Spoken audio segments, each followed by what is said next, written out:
আসসালামু আলাইকুম প্রিয় বন্ধুরা, আশা করি মহান আল্লাহ তাআলার রহমতে আপনারা সবাই ভালো আছেন। আমিও মহান আল্লাহ তাআলার রহমতে ভালো আছি। জুমার দিনে জানা ও অজানা আমল। প্রিয় বন্ধুরা, মহান আল্লাহ তাআলা উম্মতি মুহাম্মাদের এক মহান ফজিলতের দিন হিসেবে শুক্রবার দিনটিকে দান করেছেন। প্রিয় বন্ধুরা, শুক্রবার কবর জিয়ারত করা। প্রিয় বন্ধুরা, কবর জিয়ারত করা সুন্নত। সাধারণত শুক্রবার জুমার নামাজের পর মুসল্লিরা গোরস্থানে কবর জিয়ারত করার উদ্দেশ্যে যান এবং সেখানে যথেষ্ট ভিড় সৃষ্টি করেন। শুক্রবার জুমার সালাতের পর অবসর সময় থাকে, সুতরাং এই সময় কোনো ব্যক্তি কখনো কখনো কবর জিয়ারত করতে পারেন, কিন্তু এটাকে শুক্রবার অবশ্য করণীয় কাজ বা এটাকে সুন্নত বানিয়ে ফেলার কোনো সুযোগ নেই। প্রিয় বন্ধুরা, সুতরাং আমরা হাদিস থেকে জানতে পারি সপ্তাহে যে কোনো দিন আমরা কবর জিয়ারত করতে পারি। প্রিয় বন্ধুরা, আরেকটি কথা বলতে ভুলে গেছি। প্রিয় বন্ধুরা, আমার চ্যানেলটি সাবস্ক্রাইব করবেন, ভিডিওটি ভালো লাগলে অবশ্যই লাইক, কমেন্ট এবং শেয়ার করবেন। প্রিয় বন্ধুরা, শুক্রবার নফল রোজা রাখা। শুক্রবার হলো সাপ্তাহিক ঈদের দিন। ইবনে মাজাহ 1098। নফল রোজা রাখার জন্য শুক্রবারকে নির্ধারণ বা নির্দিষ্ট করে নেওয়া নিষেধ।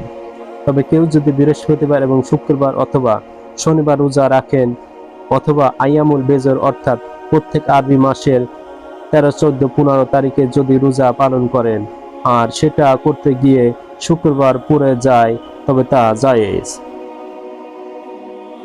প্রিয় বন্ধুরা, হযরত আবু হুরায়রা হতে বর্ণিত, রাসূল সাল্লাল্লাহু আলাইহি ওয়াসাল্লাম বলেছেন, তোমাদের কেউ যদি জুমার আগে বা পরে একদিন মিলানো ব্যতীত শুধু জুমার দিন রোজা রেখো না। বুখারী 1884, সহিহ মুসলিম 2545। প্রিয় বন্ধুরা, আমাদের সমাজে আরেকটি কুসংস্কার আছে যে শুক্রবার মৃত্যু হলে জান্নাত। অনেকে এই কথা বলে থাকেন যে শুক্রবার জান্নাতের দরজা খুলে দেওয়া হয়, সুতরাং এদিন কেউ মৃত্যুবরণ করলে বিনা হিসেবে জান্নাতে চলে যাবেন, কিন্তু এ মর্মে কোনো দলিল কোরআন বা হাদিসে খুঁজে পাওয়া যায় না।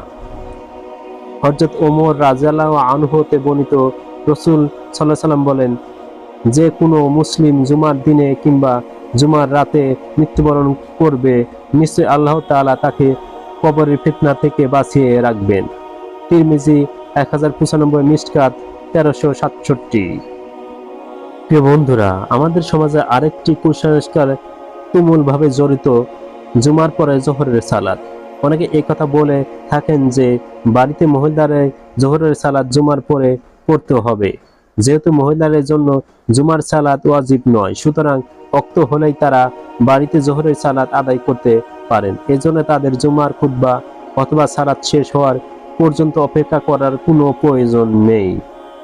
বন্ধুরা, আমি 4টি বিষয় আপনাদের সাথে শেয়ার করলাম, যেরকম শুক্রবার কবর জিয়ারত করা। প্রিয় বন্ধুরা, এটি শুক্রবারেই করতে হবে এরকম কোনো দলিল নেই, আপনারা যে কোনো দিনই করতে পারেন।